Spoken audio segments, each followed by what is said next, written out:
If I was to leave Instagram tomorrow and want to go to TikTok, I cannot literally export my audience from Instagram, import them onto TikTok, and have that TikTok system start to push out my content. But that is exactly what happens with email. If I am to build an email list in one platform, I can literally download that and import it into another platform and smoothly start contacting those people straight away. It is one of the only things that we own, and for that reason and that reason alone, we need to be building it. As a female online business owner with dreams of more income, more impact, and more freedom, you know there's more potential in your business waiting to be unlocked. But figuring out how to shape and transform your biz and get seen, loved, selling, and scaling can feel like, well, a mystery. So how do you cut through the noise, create offers that deeply resonate, sell and scale without you always being on, all while creating a life you love? That is exactly what this show is about. Welcome to Seen, Loved, Selling, Scale.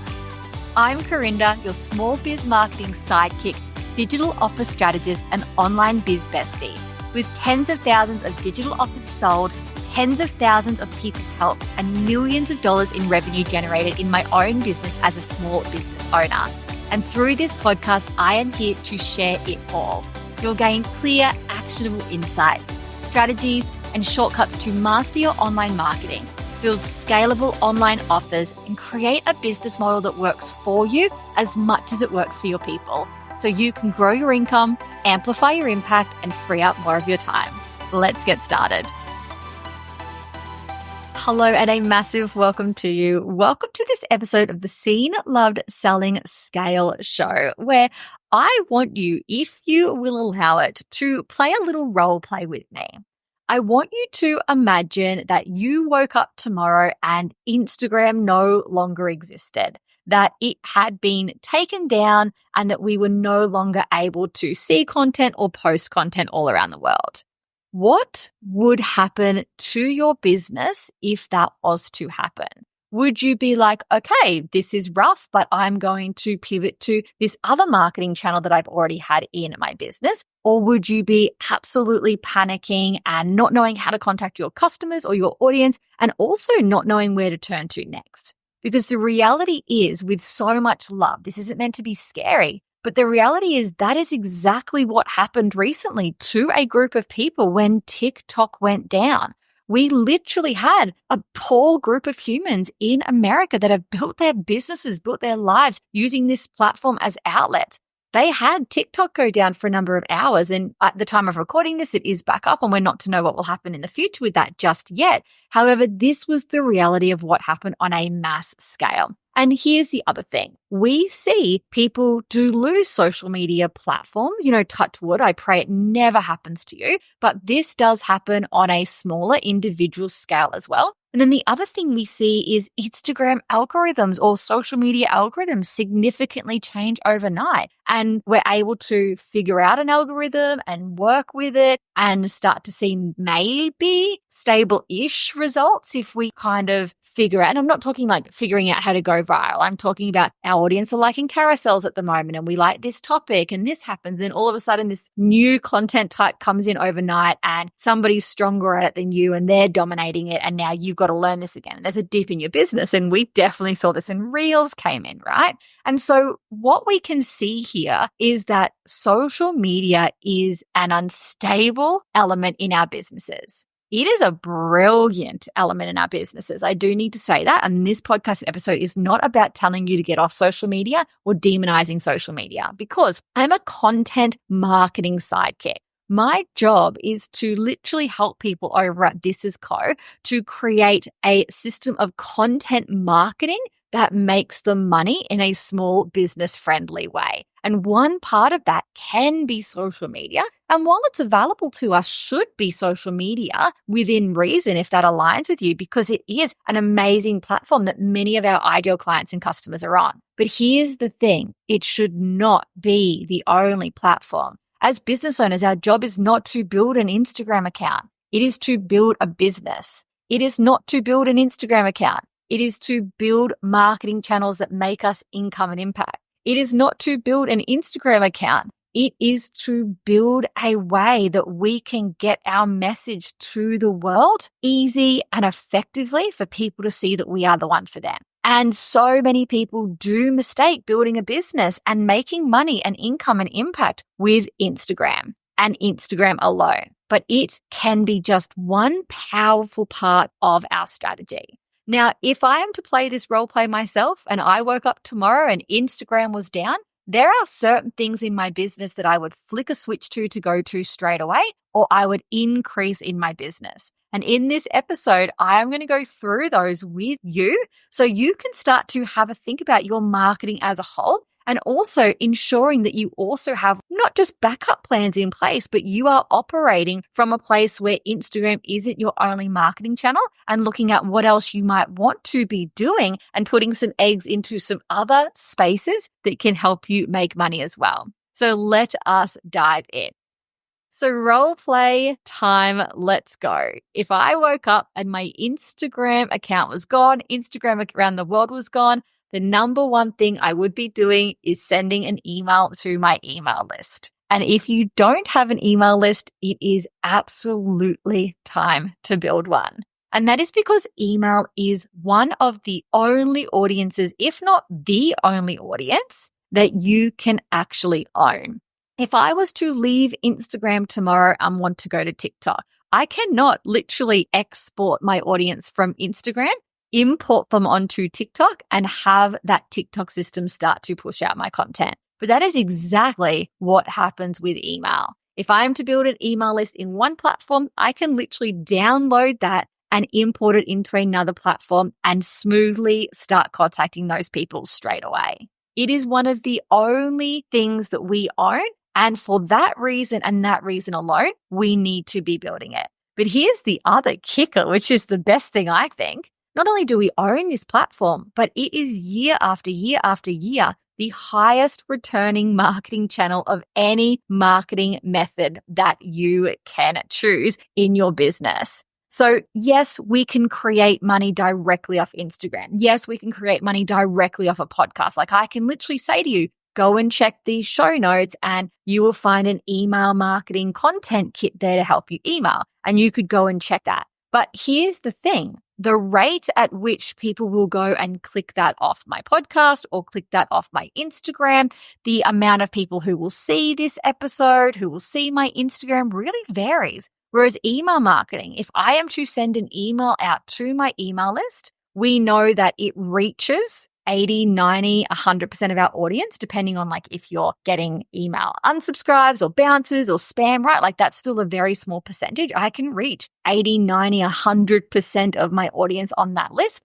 I can have about 50% of those people open that email, and then I could have 5 to 10% of people click through and go and buy that thing. So we can see that these rates are so much higher than alone on social media, for example, building followers. And last time I checked, about 5% of our audience on average will see our post. Now, again, this is not about demonizing social media because as it stands at the moment, stepping out of this role play for a second, social media is one of the best ways to build our email list. And if social media was to go down, we definitely have other ways to build email lists as well. And I'll talk about those in a second. But social media builds this email list. So I want you to start to think of social media in that way if you're not already. And for those of you in the Content Mastery Club, you know we go over this. We have 3 pillars that we share, or 3 main types of content we share on social media, going through content that gets us seen, content that gets us loved, and content that gets us selling. And I break those down into 5 pillars for you to rotate through. But those 5 pillars, their jobs are to do those 3 main things. But under every single one of those pillars, we are at all times looking for opportunity to build our list. So just for one example, again, Content Mastery Club members, you can go through this in our base module on social media and see this diagram. But if I am sharing something that is made to get me seen, I'm really sharing something super relatable, super shareable, called the engage and entertain pillar. I might put on there like a funny CapCut meme, or I might do something funny or relatable, or just a one-liner over the top of some B-roll being like, is it just me or is blah, blah, blah, blah, blah today? And it's really just meant to connect with people, get that higher reach, that higher engagement, getting shared. We're intentionally getting seen. But this content can also intentionally build my email list. And I do this all the time where I will say, like, I'll make a relatable joke about, for example, not having any ideas for social media. That's such a common one. Or like making typos in my content. And I will link that to a freebie, for example, where I will literally say, like, I can't help you with typos, but I can help you with content so good that no one will notice the typos anyway. Comment kit to get my free 7 days of content. And then people will go through and comment that and get on my email list that way. So not only am I attracting people to my Instagram account, I am getting people to share that, but I am more intentionally wanting to get people to the next stage. It's the same as the next pillar, which might be like stories that connect. If I'm telling stories at the end of that, I might say, like, if you want to hear about this further, comment this and I will send you my podcast episode on blah. And then in the podcast episode, I might be getting people onto the email list. Might be a story about how I make so many sales around sales pages and how I changed my approach to sales pages. I can link to the podcast episode. They can get the freebie there after they're nurtured even more. Or I might send them straight to that freebie through like a comment ManyChat keyword or something like that.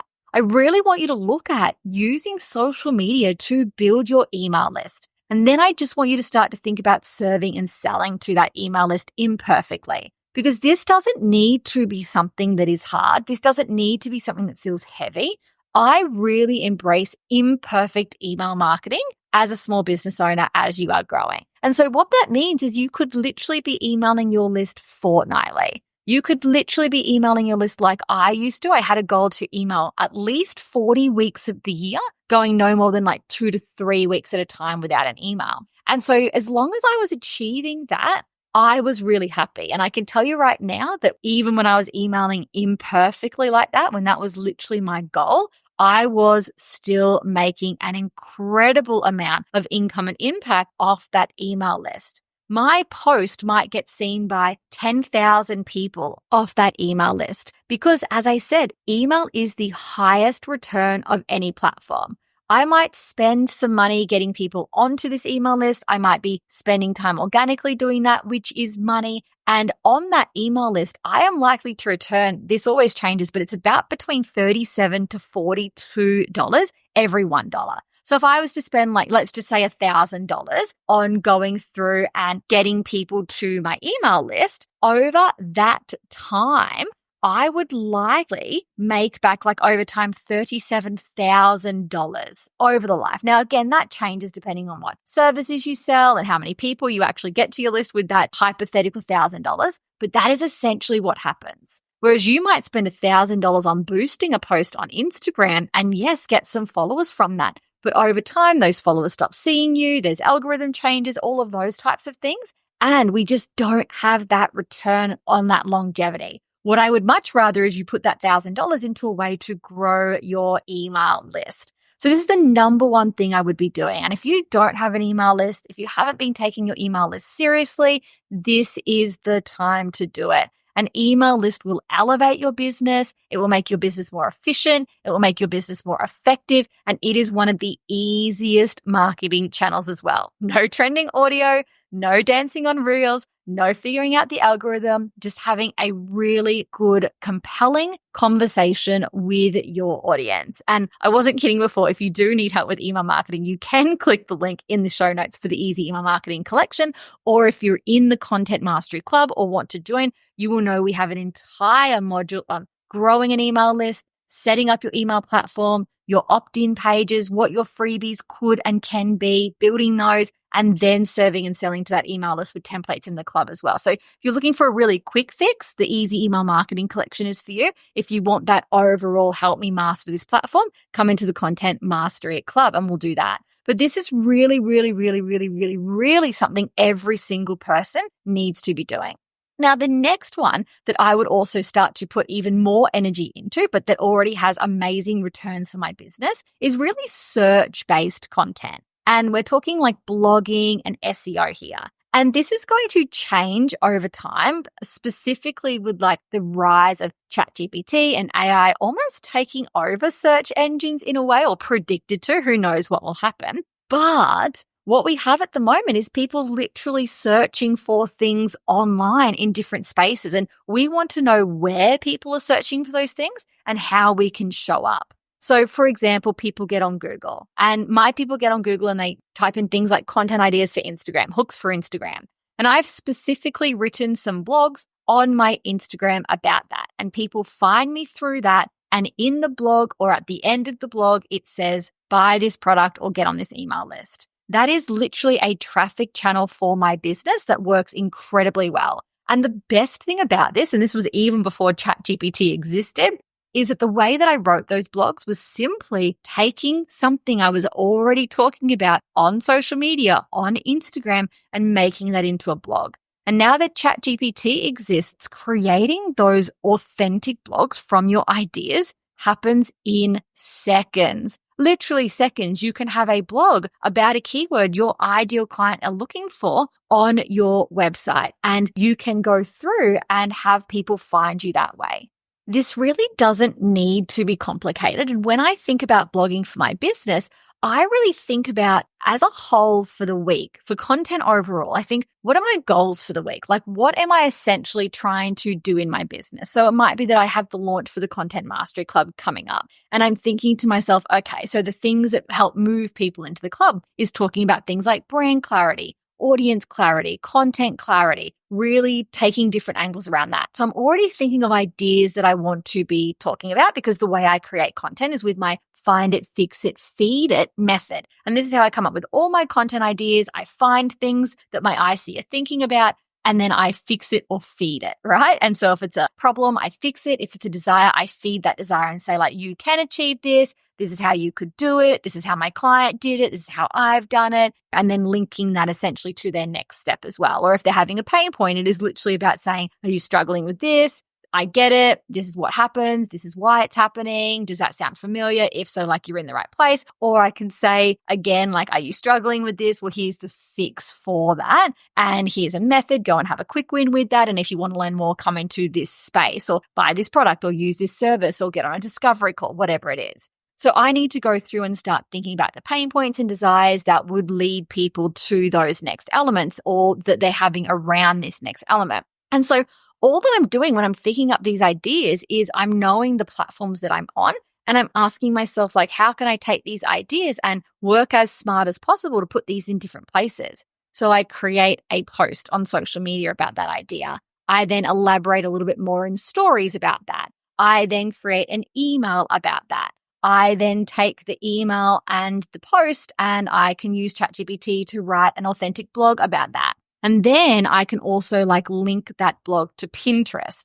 And so here's where we can start to get these search type elements in, is that Pinterest is another SEO engine in a way, where people jump on there and they look up keywords, and then this can bring them back to your website, to your offer, to wherever it is that you want to lead them. And so I want to remind you that I don't have a massive team that does this. I do have one beautiful part-time employee, and she does help me with some of this stuff. But essentially, even before her, I was doing this on my own. This is doable once you start to get into systems and routines and actually just have clarity on this. Because where I find that most people think like, oh, I can't repurpose my content here. It's already taking me 3 hours to create one Instagram post. Well, what we actually want to focus on is making that Instagram post quicker to create. Where is that clarity lacking? Is it the idea? Is it the creation? Is it the overwhelm? Like, what is it? How can we reduce that?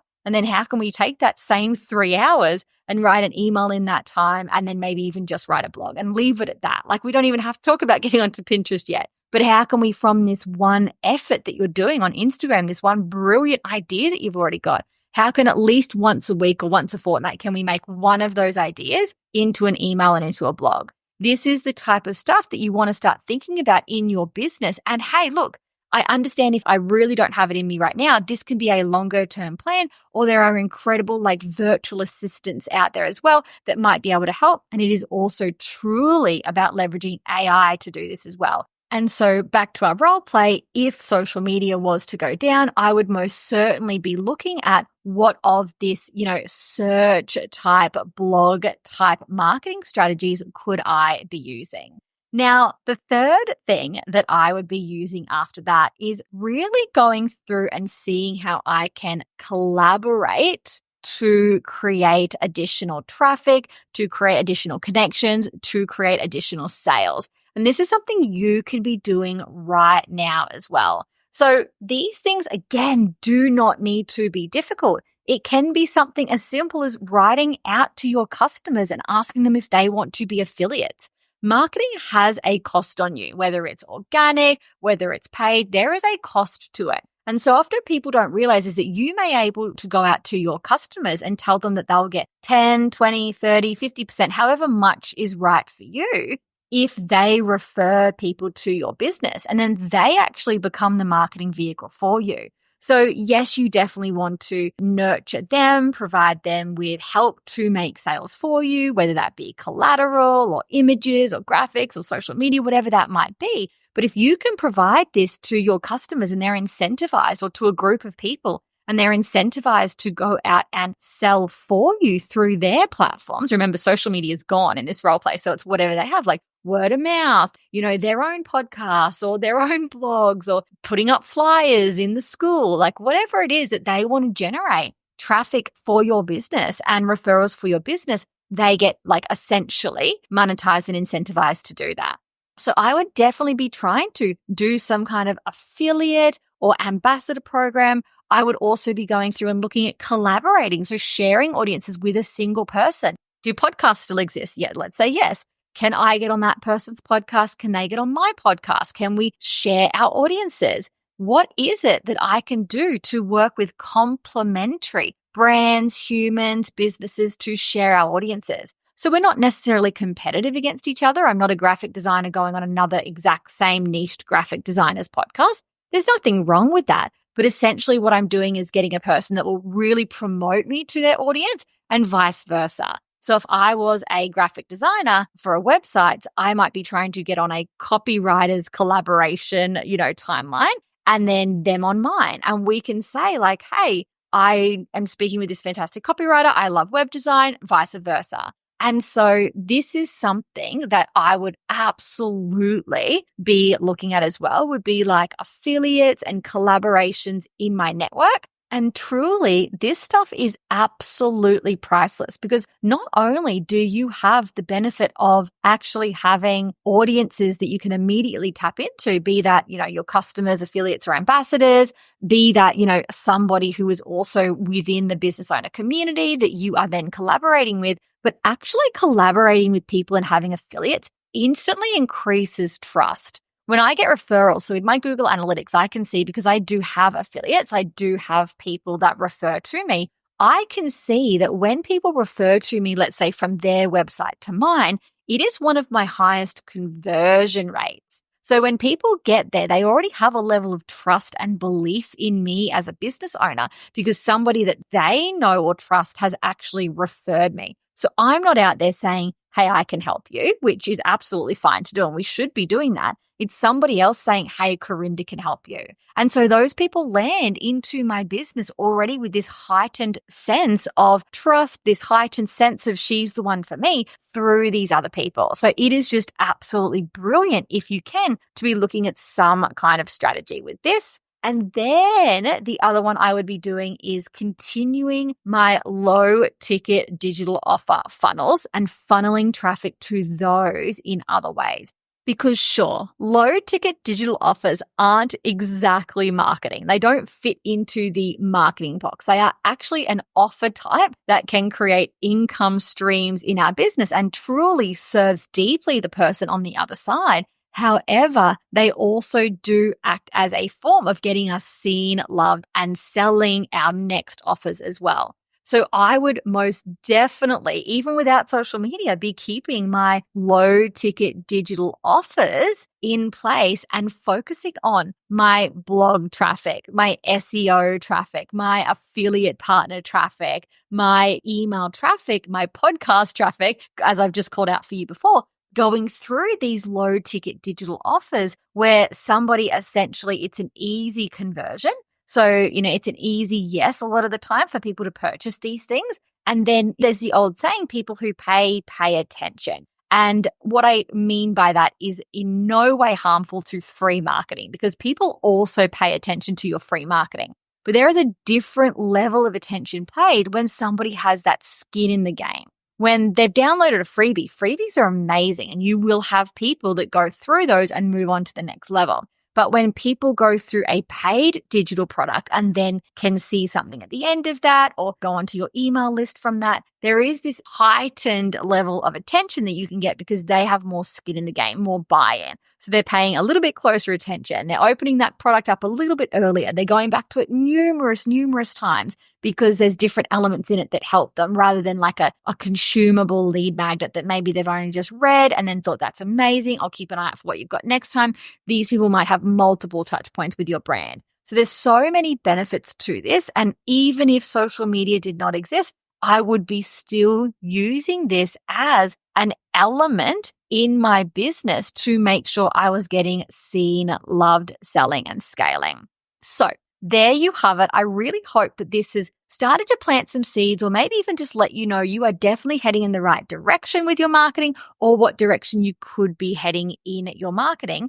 Even drop the role play while social media exists. Because here's the thing. The best businesses that I have seen have just gradually put this entire foundation, this very small biz friendly foundation, but this foundation in place where they are leveraging social media the absolute best that it can be. They are using social media and other mechanisms to build an email list, and they are keeping that email list warm. And then what they are also doing is using their social media and email content to repurpose to other places, to repurpose to search-based content like Pinterest, like blogging. You know, one I didn't say was like SEO on podcasts, for example. You could even turn it into a podcast, anywhere that people are really going and searching for information rather than this needing to be pushed out to them via like a social media algorithm.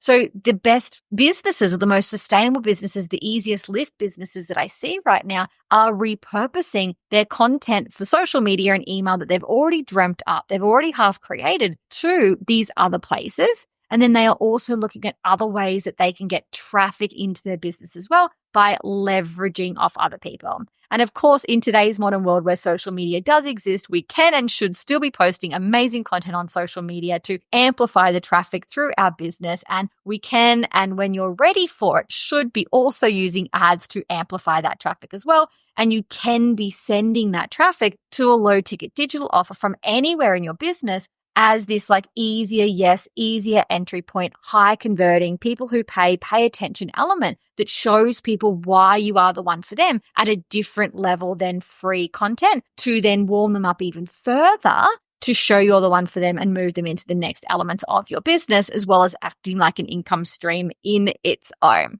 So there you have it. I truly hope that you are not affected by any social media issues in the future. I truly hope that if you are on TikTok at the time of recording this, the TikTok ban is still up in the air.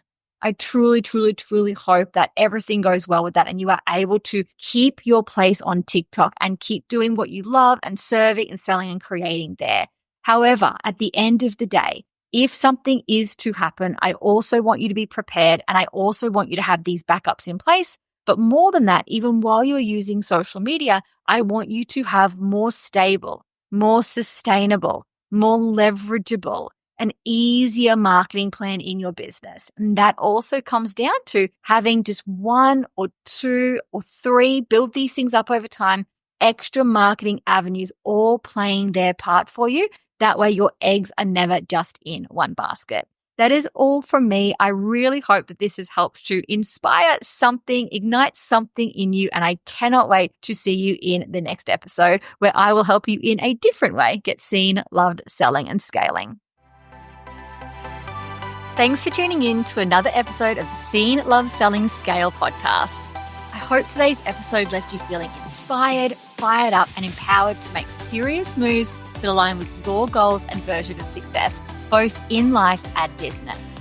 If you loved what you heard, head over to www.thisisco.com.au to find all the links and resources mentioned in today's episode. And if you aren't already following the show, make sure you hit that follow button so you never miss a future episode when it drops. I'll see you again next week, same time, same place, same goal to get you seen, loved, selling, and scaling. See you then.